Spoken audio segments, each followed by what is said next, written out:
ok kon donc factorisation trinomique kon pour mu factoriser ko dañuy am 3 cas.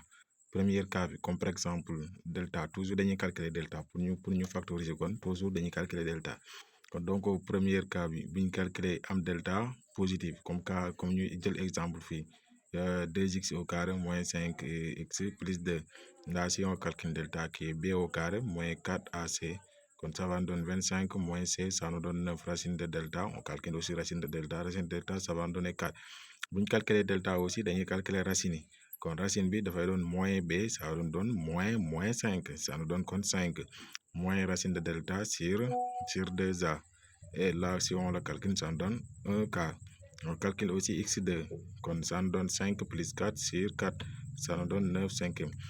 Maintenant bu ñu demee nag ba calculer racine yi muy x1 ak x2 bi dañuy jël ñu xool x au carré bi lan moo nekk ci kanam vous voyez que 2 moo nekk ci kanam ñu bind ko fii bu fekkoon ne 1 la 1 c'est un élément neutre dans la multiplication bu fekkoon ne 1 la konoon jarul bind bu doon 3 la aussi on écrit 3 bu ñu ko bindee ba pare on met parenthèse après on met directement x bu ñu paree bu ñu defee x nag ñu xool fii lan moo fi nekk signe bii nii là xam nga bu ñu fi deful dara aussi en mathématique signe plus moo fi nekk kon après ñu changé ko signe bu nekk fii dañ koy changé kon là c'est plus on met moins et après ñu écrire nombre bi on ferme la parenthèse ñu ouvrira beneen parenthèse on met x et après ñu changé toujours fii bu kon tamit moins la on va mettre plus 9 sur 4 on ferme et c'est terminé lii mooy factorisation bi si delta est positif avec ces deux racines loolu mooy méthode bi maintenant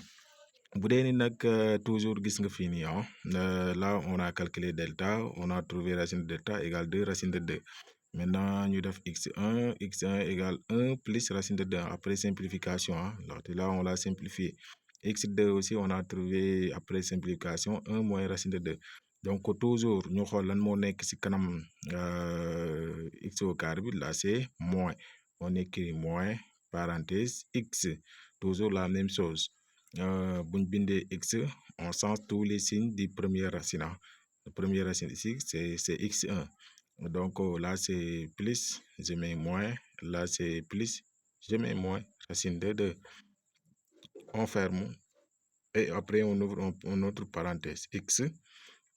Là aussi la même chose, on sent tous les signes. Là c'est plus, je mets moins.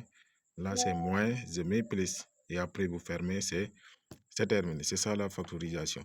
Donc, et après deuxième cas, c'est le cas où delta est négatif. Donc, si on calcule delta comme ici, 2x au carré plus 4x plus 7, vous calculez delta et vous trouvez quelque chose qui est négatif. Donc, mettez directement.